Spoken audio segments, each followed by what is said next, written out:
IPL 2026 season ఆరంభ మ్యాచ్లోనే royal challengers Bengaluru star batter Virat Kohli పరుగుల సునామీని సృష్టించాడు. బెంగళూరులోని చిన్నస్వామి స్టేడియంలో సన్ రైజర్స్ హైదరాబాద్ తో జరిగిన పోరులో కోహ్లీ అద్భుతమైన ఇన్నింగ్స్ తో చెలరేగి జట్టుకు ఘన విజయాన్ని అందించాడు.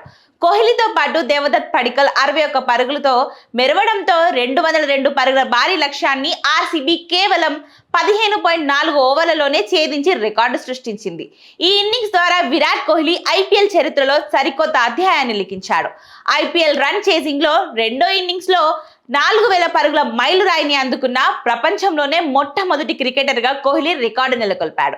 కేవలం 38 బంతుల్లోనే 5 ఫోర్లు 5 సిక్సర్లతో 69 పరుగులు చేసి అజేయంగా నిలిచాడు.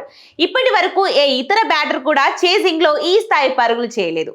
ఈ క్రమంలో శిఖర్ ధవన్, రోహిత్ శర్మ మరియు డేవిడ్ వార్నర్ వంటి దిగ్గజాలు రికార్డులను వెనక్కి నెట్టి చేజ్ మాస్టర్ అనే బిరుదుకు తాను ఎందుకు అర్హుడో మరోసారి నిరూపించుకున్నాడు కోహ్లీ. సన్ రైజర్స్ నిర్దేశించిన భారీ స్కోర్ను ఆర్సీబీ ఊహించని వేగంతో ఛేదించడం విశేషం. ఐపీఎల్ చరిత్రలోనే 200కు పై చిలుకు పరుగుల లక్ష్యాన్ని అత్యంత వేగంగా ఛేదించిన జట్టుగా బెంగళూరు చరిత్ర సృష్టించింది. ఒకవైపు తన క్లాసిక్ షాట్లతో అలరిస్తూనే మరోవైపు రికార్డుల వేటను కొనసాగిస్తున్న కోహ్లీని చూసి అభిమానులు మురిసిపోతున్నారు. ఈ విజయంతో డిఫెండింగ్ ఛాంపియన్స్ గా ఆర్సీబీ తన ప్రస్థానాన్ని ఘనంగా ప్రారంభించింది.